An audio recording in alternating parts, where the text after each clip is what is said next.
The worst part about wearing this shirt is inevitably I know I'll always get a comment or two about not liking Board Game Geek, but I have a good story about it. Hey, I'm Alex Radcliffe from BoardGameCo, and this is News and Week in Review. We're going to go into news, game news, highlights, topic of the week, all those usual things, and then of course what I played, the week in review, all that stuff. But first, I promised you a story. It's a very short story, but first of all, to those who don't know, Board Game Geek in general, it drifts very strongly in the way they handle political things, which inevitably results in a counterbalance of people who don't like Board Game Geek because they don't like the approach to moderation on the site. I am a big fan of Board Game Geek. I don't always agree with the decisions on X, Y, and Z, and that's totally fine. You can be a fan of somebody while not agreeing somebody or something or some company. I can be a fan of what they do for the hobby while not necessarily agreeing with every decision. Also, I just like the way this shirt looks. I do. I like the colors. It's nice. But more importantly, the nice story part is I was at a theme park. I was at Legoland with my family, I don't know, 6 months ago, some time ago. I don't remember exactly when. And we were walking around the theme park, and at one point we're passing through into the water park section, and I had this shirt on, and somebody just stopped me. It's like, oh, I have a lot of board games. Like, what do you have? And I was like, started talking and exchanging notes. They had Wingspan. We started a conversation about Wingspan. Complete random stranger. Nothing else. Just the fact that I was wearing a shirt that was so evidently board games and resulted in a conversation about types of board games, a few recommendations back and forth. Nothing that special. But I can't not like a shirt that brings people together, so it is what it is. Anyways, that was probably not the conversation you asked for or started with. I know I get a few comments whenever I wear the shirt, so I'm just preempting them. Although I guess I have to preempt them in every video, so I don't have to do that at all. I'm not going to do that. Anyways, let's go ahead and dive into this. Starting off with news, going through the usual sections. Starting off with news, specifically the Dungeons & Dragons Honor Amongst Thieves trailer. This is board game adjacent news. I have to imagine we count this as board game adjacent. This is D&D. D&D being turned into a movie for the, I think, second time. Haven't heard good things about the first time. Heard a lot of bad things about the first time. Although I did see a really funny comment. I saw a comment that said, if we really want D&D to be a good representation of the RPG, then in reality, the way it works is they should split the movie up into two parts, and the first part you go to the movie theater see it, and the second part, everyone at the movie theater has to agree on a time and place to all join up together to see the second half. I thought that was very funny. I know a lot of people who play D&D, and that sounds exactly like every D&D group I know. But anyways, that's D&D, the movie. From there, moving into there, we have Darkest Dungeon, the board game. This is news that should have been in last week's video and kind of briefly was towards the end because I touched upon it towards the end as I remembered that I left this out. This was a developing thing towards the end of last week. I didn't have it in my list of news and stuff. But effectively, Darkest Dungeon, I had a full video on this week as well, but Darkest Dungeon, they basically charged, they incurred, or how to say this, Darkest Dungeon, Mythic Games, incurred significantly more expenses than planned in Darkest Dungeon, to the tune of $3.1 million according to the update, and various costs, not just shipping, but a variety of costs and increased expenditures. They are absorbing most of that, but they are telling their backers, we need some of that absorbed in some way. The world changed, there's this giant state of the unknown, not things we could have predicted for, and we do need to ask you for money. It's not fun. It's not great. If you want to talk more about it, there's a video over on Quack & Co. There's a video from King of Average. There's two videos from King of Average. There's a video from myself that went up this past Friday. This is just the news part. The topic, if you want the opinion part, check out the rest of those videos. Similarly, we have Blacklist Games doing something similar. Blacklist Games, they had Blacklist Miniatures Series 1, and they posted an update where they said, hey, by the way, all those things you thought were issues and we told you multiple times weren't, well, they are issues, and here's the money you can pay us. I'm sympathetic to everyone, all the time.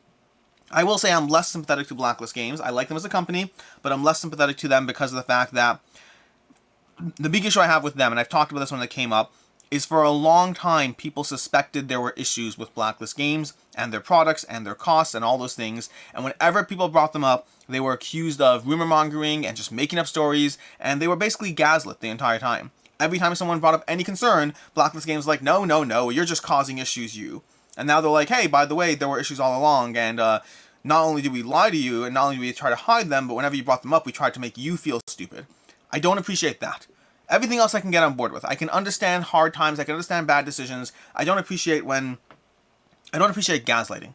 Don't make someone feel like they're the problem when they're actually right. And so I didn't, again, the whole issue is a different issue. It's the same general concept. The same general concept is, if you are a backer of Blacklist games or any of their products, like I backed Fantasy Series 1, I backed Fantasy Series 2, and as of right now, I don't know if I'll ever get them. I don't know.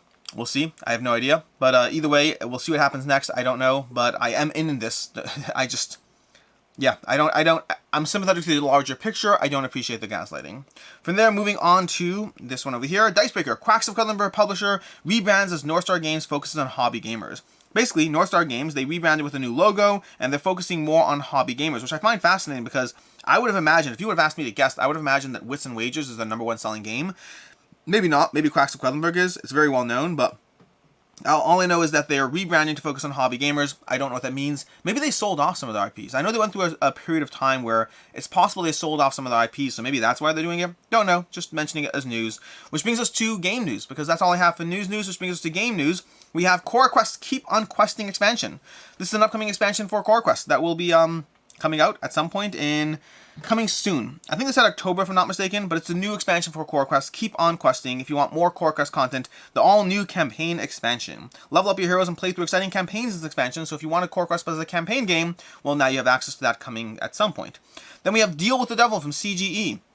Deal with the Devil is going to be coming out. I don't know exactly when it's going to be coming out. Either Gencon, I think it's Essen, if I'm not mistaken. Yeah, it's set to release an Essen spiel. But it's going to be a bit of a hidden role game, it looks like. A hidden role game in terms of 2 players. Sorry, I think 4 players, if I'm not mistaken. I'm trying to read through this, but I already read through it earlier on something else. This is a different thing. A Deal with the Devil, each player is assigned a secret role. Will you be mortal? Will you complete soul of 3 pieces? A cultist with only 2 parts of the soul intact? Or the devil, who is of course without a soul, but starts with huge amounts of gold? Don't know. It's CGE, and I'm interested. That should be enough for me. From there, we have Dune Imperium Immortality. Just when I finally played Dune Imperium Rise of Ix, they're announcing the Immortality expansion, which I'm cool with. I like Rise of Ix a lot. I'll have a review coming of that soon, but I really enjoyed Rise of Ix. But Immortality gives you a whole bunch of new things, a research track, grafting as a new mechanic, bunch of new stuff to Dune Imperium. I love Dune Imperium. I certainly won't say no to new content, but I will say, CGE, can we get the Lost Ruins of Arnak second expansion note? Because I'd really appreciate that. From there, we have Undaunted Battle of Britain. Undaunted Battle of Britain is basically continuing the Undaunted series, which we saw with Undaunted Normandy, Undaunted North Africa, and we're going to be seeing it taking to the skies over here, giving you some degree of airship combat in some way, shape, and form. I believe North Africa brought jeeps to the table. They brought some vehicles to the table. I don't remember. I played it once, but they have Undaunted. Great Britain will be coming to bring you more Undaunted content, more variety to the gameplay in case you want more of that. And then we have Wordle, the party game, coming from Hasbro Gaming, over on Hasbro Pulse right now. But basically, if you like Wordle, there's no guarantee at all that you'll like this game. I don't actually know how this plays. All I know is I do like Wordle. I'm not sure what problem this is solving. And the answer might be that it's incredible and it's amazing and it's a good implementation of X, Y, or Z. I don't really know. All I know is I think Wordle works great in its current form. And they'd have to do something pretty interesting for me to be compelled by this. They might do it. They might. But I don't know. We'll see. From there, we have Horizons of Spirit Island. Greater Than Games announced Horizons of Spirit Island, a target-friendly, exclusive version of Spirit Island, giving you more accessible spirits. I believe that they integrate with the base game if you want to integrate this. But there are going to be some changes past that. There's going to be some changes to the board, to the map, the components they have. So you can see over here, this is the way the map is set up. Some different changes there. But overall, giving you the same system in a more accessible format that, in theory, should integrate with your version of Spirit Island, but making it more accessible. So if you wanted to introduce Spirit Island to your whoever, this might be the way to do so. And then we have to the Tikal co-creators, which I just would refer to them as Kramer and Kiesling. I don't think of them. Is Tikal the most famous game? I mean, I'd say even Azul. Azul is a more famous game. Maybe it's just more similar to Tikal. I don't know. But Kramer and Kiesling are teaming up for another game, Caldera Park. They're going to be teaming up for this game over here, Caldera Park. We got hexagons. That's more Tikal already, as opposed to Azul, which is squares. So maybe it's just that. I don't know. But it's a family weight game coming to you from Kramer and Kiesling, Caldera Park. And then lastly, we have My Shelfie coming to you from Crano Creations. This one's fascinating to me because it's coming to you from Phil Walker Harding and Matthew Dunstan, both designers who I really enjoy. Matthew Dunstan, who's recently been doing those roll and write games. He did Monumental, which is behind me somewhere. He did Voyages. He did another game, the new one, Aquamarine or something like that. He did the new roll and write over on Kickstarter currently.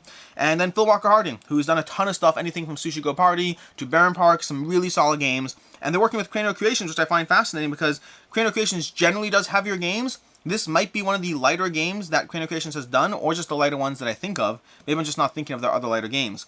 But this is basically organizing your shelfie, which this is not the first time we've seen a organizing your shelf themed board game, but I am significantly more intrigued with this one, just from the designers alone and the publisher alone, and the art looks phenomenal. I'm very intrigued, very curious. I definitely want to see this one. Here's like a little bit of actual picture if it pops up as far as organizing your Shelfie over here.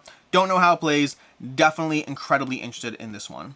And that's going to end our little news segment. All our stuff over there, which brings us to topic of the week.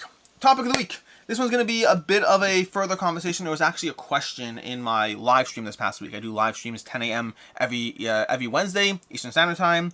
And I had a question about asking me, now that I'm closing down BoardGameCo. BoardGameCo is the retail operation. It was one of the videos I did this past week. We'll talk about that soon. But effectively, I'm closing down BoardGameCo. Not the YouTube channel. The store that was the reason I started the YouTube channel before very quickly realizing I just wanted to talk about board games and I didn't want to deal with selling board games anymore.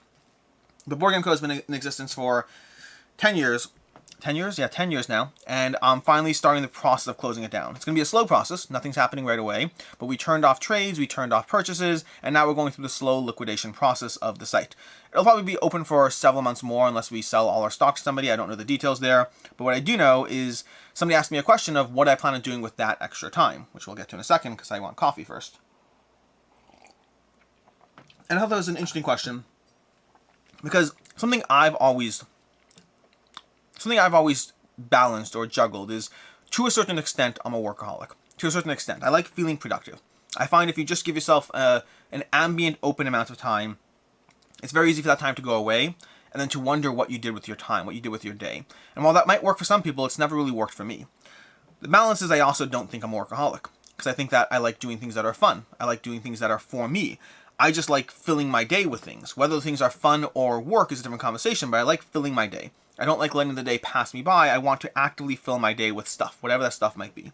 And so, a conversation I had with my sister a long time ago is I always planned on retiring early if I could. I always wanted to work. I worked multiple jobs. I always tried working as much as possible, but not so that I could work, rather so that I could retire earlier and do things I loved. And she didn't think I'd be able to. And the conversation will never really know who wins because I always thought I could. She thought I wouldn't be able to. I thought it was totally fine. She thought I wanted to work. I thought I wanted to fill my time. It's a conversation we had. We're siblings. We banter. We do all that stuff. And then I started doing YouTube and talking about board games. And very quickly, the thing that I find to be productive is also the thing that is fun. Which means we'll never truly know who would have won because I do plan on work now. But only because the thing I do is much more fun for me. I still play board games, but board games is work. When I sit there and play, board games for 4 hours in a day, that's often, some of it's just fun. Some of it's, hey, I'm playing Terraforming Mars because I want to. Others are, I'm going to play Oathsworn for 20 hours because I can then film a video around it. So it's prep work.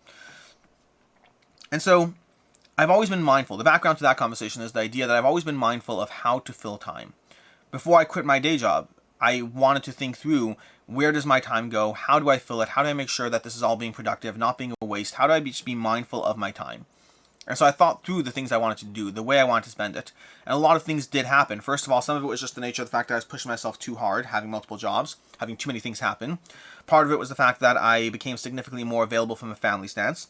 Part of it was focusing a lot more time on live content. I went from going live 0 times a week to going live like 5 or 6 times a week, which is a lot. It adds a lot. Like, I am so respectful, so much more respect for the Dice Tower than I had before. The mental energy it takes to go live, to be on top of things, to make sure everything runs, to prep beforehand, to do the actual session, I'd much rather do recorded content.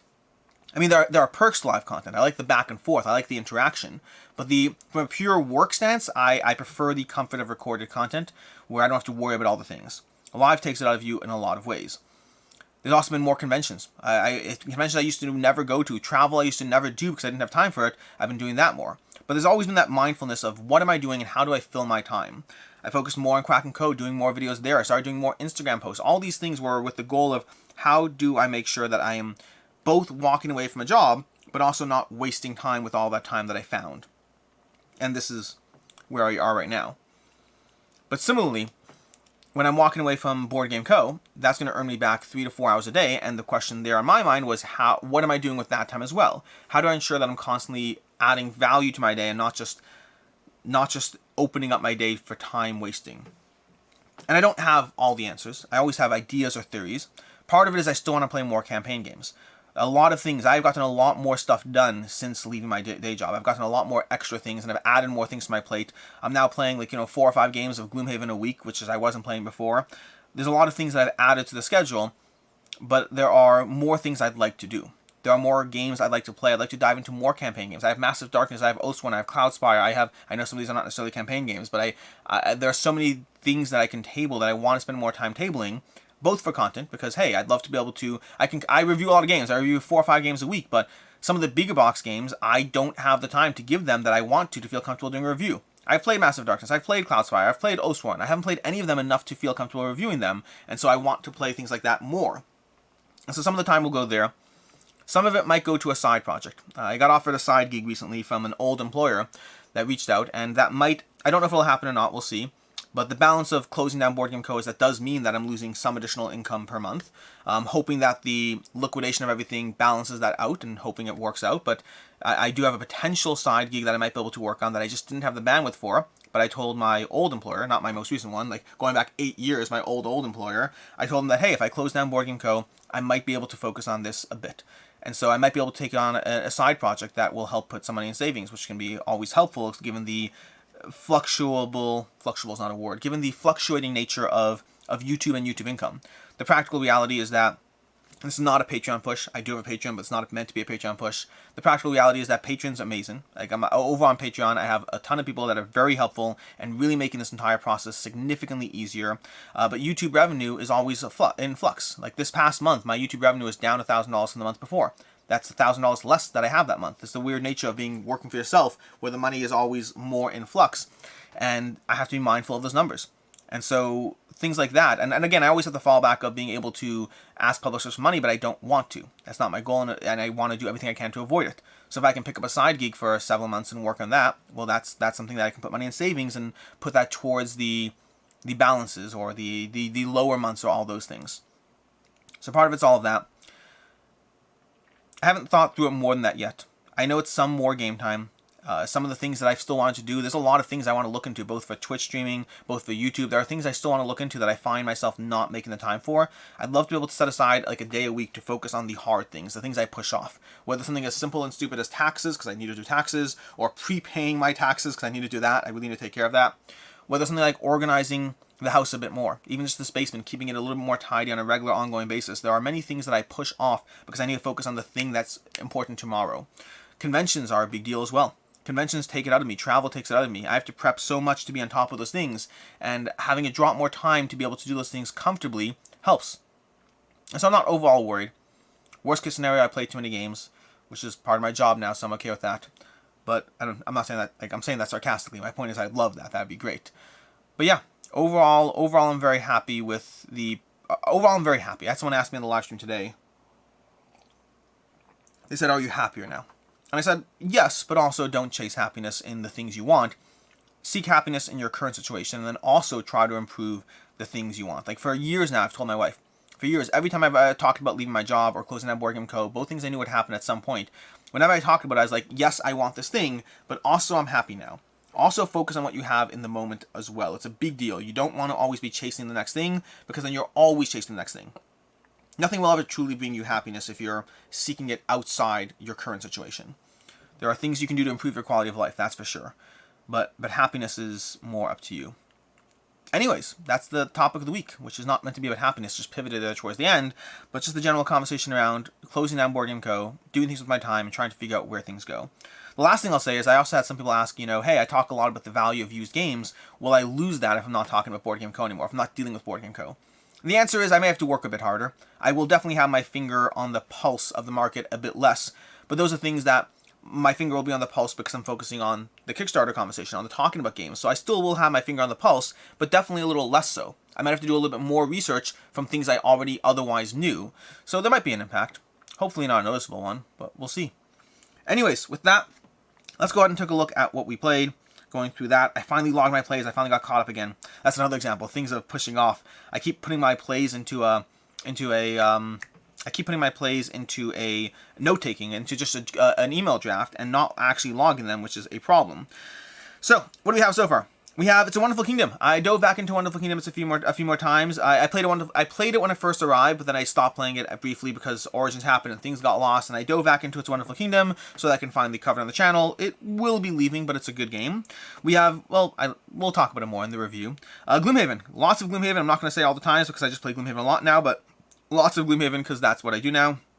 Massive Darkness 2 Hellscape. I finally dove into that one. Just a tutorial for now. Really enjoyed it so far, but I definitely need to play it more. I played Dead Reckoning again. I've been diving into the Letters of Mark campaign. Well, not really, well, sort of. I've been diving into Letters of Mark, the new content. I'm not going to be playing through a full 6-game campaign of it, but they have new sagas, they have new content, new ways to play, new things. We'll talk about it more in a full review. We have Barbarian Battlegrounds. I played that with my kids. That's from Greenbrier Games. Light, cute, fluffy looking, but not overly... I'm okay with it. There'll be review content somewhere, but at some time. But it was an okay game. It did not particularly strike me as being amazing. I got a few plays of Dominion in, which is always fun. I really enjoy Dominion every single time. I continue to enjoy it, and always happy to play that one. Played the Red Cathedral. Red Cathedral is a fun game. It plays pretty quickly, plays pretty decently, lots of variability to it. It's not a game that blows my mind. It reminds me of Furnace in terms of the weight class and experience it gives me. It's accessible, it's quick, it's easy to table, it's rewarding. I don't love it, but I really, really like it. We have Terraforming Mars, gotten to play of Terraforming Mars, which is always fun. That's an in-person play with probably the 3 people in my game group who most love Terraforming Mars. The 3 of us got together and played it. While I've played Terraforming Mars plenty in the past 2 years, one of the people there is somebody who I haven't played Terraforming Mars with in like 2.5 years, so it was nice to table it with him again, and it was a blast, absolute blast. Love that game. More Gloomhaven, which I said I wouldn't say when I said it already. We have the Red Cathedral with the expansion. I started diving into the Red Cathedral expansion. Contractors, we'll talk more about that. I'll have an upcoming review bundling both the base game and the expansions together. I got more Dominion plays in. Then I also played what's it called? More Dead Reckoning, more Letters of Mark. Diving into more of that, going through it again. Again, we'll have content around that at some point. The Kickstarter campaign is August 9th, I guess. So I guess we'll have content soon about that one. I'm sensing a sneeze coming on. Give me a second here. Is it coming? Nope. Holding off. And that's where I am this week. Lighter week as far as getting things played. I got back recently from... I'm still playing catch up on all these things. Still getting caught up on all these videos, but definitely got some things done, but would like to play more. And with that, let's go into the week in review. Starting off the bat with Saturday. Last Saturday was Of Dreams and Shadows. I reviewed the Of Dreams and Shadows and the expansion, also from Greenbrier Games. I enjoyed my time with them, but didn't overly love them. They were fun experiences, but not ones that blew me away. Later on Saturday, I had a review of Wolfenstein, the board game. Ditto what I said before. That was another fun experience. I'm like 3.5 is a rating that I'm giving to a lot of games. I think Of Dreams and Shadows may have gotten a 3 though. I can't remember, I have to double check. But 3s and 3.5s, I've been getting a lot of those out recently to a lot of games. There are a lot of games I've been playing recently that are totally fine, totally good, totally enjoyable, but also don't blow me away. There's been a bunch of those, so yeah, either way. But yeah, so Wolfenstein the board game. I played Wolfenstein the board game as well from Arkan Games. I thought it did some things really well, but definitely not my go-to dungeon crawler. It was fun, did some fun things, the weapons and the ammo I particularly liked, but the rest of the dungeon crawling experience was just okay for me. It did not blow me away. Sunday we had BoardGameCo shutting down. That was the video I mentioned where I talk about BoardGameCo shutting down, the nature of that, just going through the details, the processes, the decisions, a bit of history around the company, the process of the fact that I started closing it down.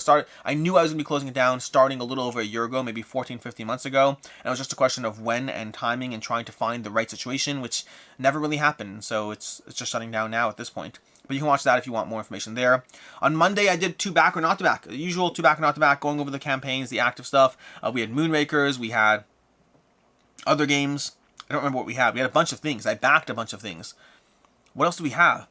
On GameFound, we had Burn Cycle. I backed a bunch of things. I remember that. I don't remember what they actually were, though. So, 2 back and not to back on Monday. On Tuesday we had 3 reviews, as usual. We had For Science. I gave that one a 3.5 as well. Really liked elements of For Science, while some elements of it didn't really do it for me as much. The dexterity element, absolutely loved. The dexterity stacking, I loved. The rest of the game around it, I thought was okay. I would have preferred just having a pure dexterity stacking game, but they added a lot of other tableau things, which make it a better game, make it a more robust game, but I don't think that's the experience I wanted from it, if that makes sense. But overall, I enjoyed it. That's from Grey Fox Games. Later on Tuesday, we reviewed Mini Express. Mini Express is another totally fine game. 2 actions, quick selection, very solid, enjoyable experience that did not blow me away.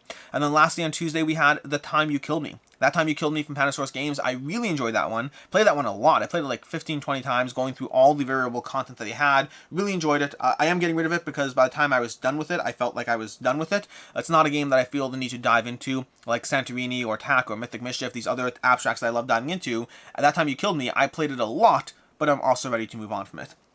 Then on Wednesday Wednesday we had a board game upgrade. Well, we had two things. We had the live video, which goes up on Wednesday. I did the live Q&A and all that stuff. And then later on Wednesday, I did the board game upgrades video. Board game upgrades is talking about the nature of different board game upgrades, including a giveaway, by the way. There's also a giveaway in there. That was some Moonraker's Titans and for a Marvel Champions insert. I went through that and then talking about the various other upgrades as usual. You can check out that video if you want to enter for a giveaway. The deadline for that entry is Tuesday, as usual. If anyone comments and responds from like Telegram at BoardGameCo, reply to me on WhatsApp or Telegram, none of that's true. Any announcement of any kind about winning or all that stuff, any communication will always be through my email, alex@boardgameco.com. That will be the way I communicate with any winner. Anything else, please do not engage with. They're just trying to take your money.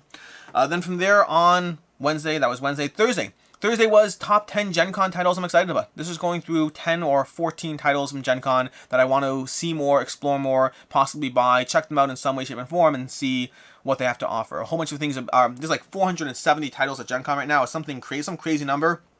I don't want to see all of them, but I definitely, and I know some of them a lot. I know some of them already, but I definitely want to dive into a bunch of them.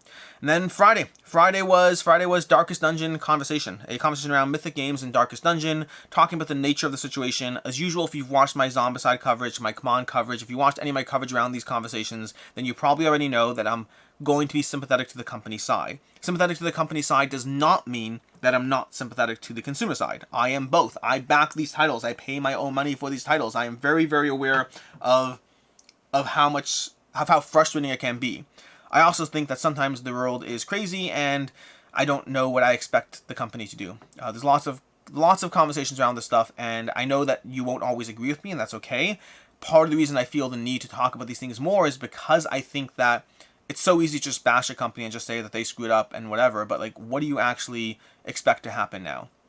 I go into that more in that video. And if you want, by the way, this coming Wednesday, I plan on focusing my live stream around Darkest Dungeon. So if there's any points that I don't cover, if there's anything that you're like, Alex, I get it, okay, fine, but what about X, Y, and Z?